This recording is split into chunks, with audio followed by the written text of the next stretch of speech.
Welcome back to our asynchronous conversation about homeschooling happening in 4 continents and 6 time zones on Naval Ravikant's new social media platform, AirChat. I'm Manisha, teacher turned tech entrepreneur, and host of the Teach Your Kids podcast and online homeschooling community. For those tuning in for the first time, in part 1, we covered more of the nuts and bolts of homeschooling, why homeschooling, skills kids need for the future, technology, socialization, and the role of parents as teachers. Now I want to go deeper to the core of our nature as humans and parents, and then zoom far out to the role of education in a democratic society and ask our guests to share their views on the future of education. In part 1, we wrapped up by touching on the role of parents as teachers and considered that parents, regardless of their own educational background or income, might be uniquely qualified to teach their own kids and curate their children's education. And it's all happening on Naval's new social media platform, AirChat. So what's AirChat, Naval? AirChat is an asynchronous audio-first platform for recording conversations.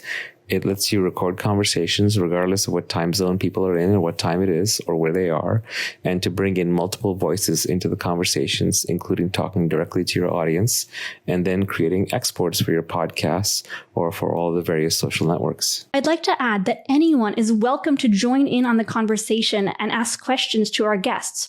All you have to do is visit the homeschooling room on AirChat. Many parents tell me that they would love to homeschool, but they don't think that they're qualified to teach their children, and then they need to be taught by a trained teacher. I myself have struggled a lot with confidence, and my mentors, especially Eric Reese, has helped me learn about the nature of confidence and become a more confident person. I feel like our confidence is, rooted in our childhood often.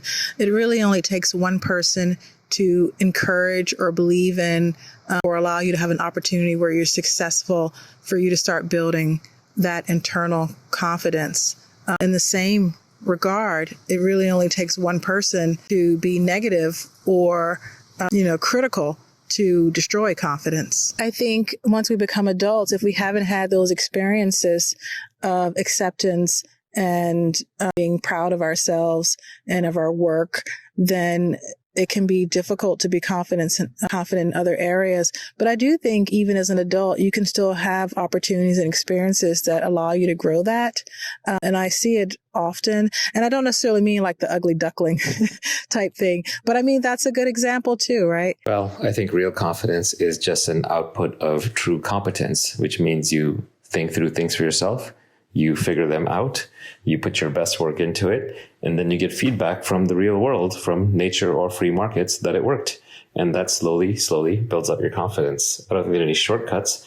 And when people talk about imposter syndrome, I think it's because they often have hacked their way into a false sense of confidence when they haven't gotten the feedback of being correct, which comes through applied competence. Are you saying that if people are unskilled, then they will have less confidence? What about people who are highly skilled but think very poorly of themselves, or parents who are particularly qualified to teach their kids but don't have the courage to do it because they think they're not good enough?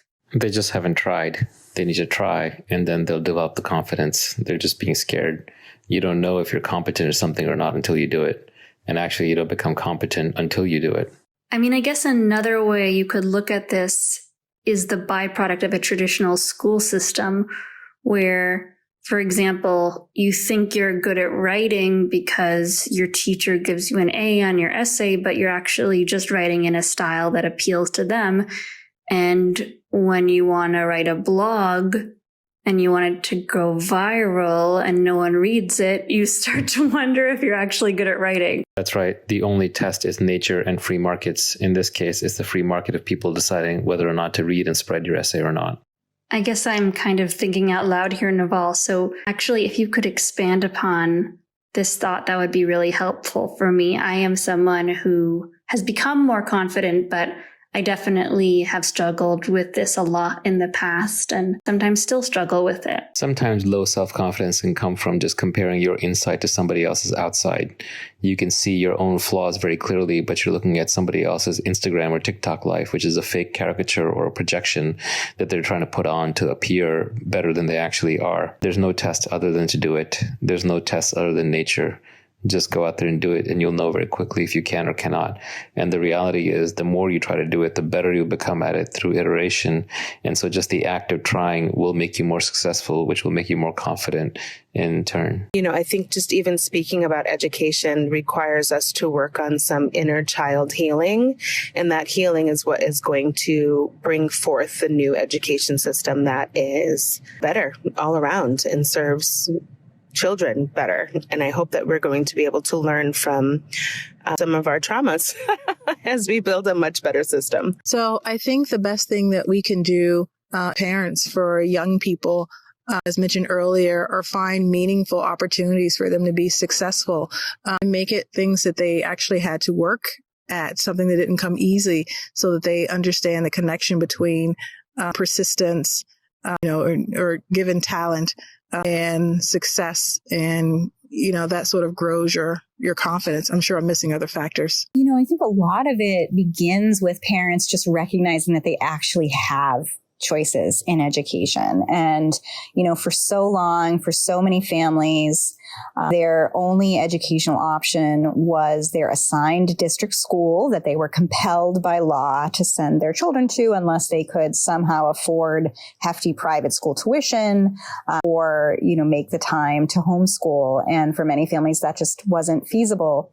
And so now it's really just letting families know that there are so many more options in between all of those three things, that micro schools and learning centers and, hybrid homeschool programs, low-cost private schools are increasingly abundant and financially accessible to more families. And that's being driven by these permissionless innovators, these everyday entrepreneurs like you and Shireen and Alicia, who are building an education system that's suitable for the innovation era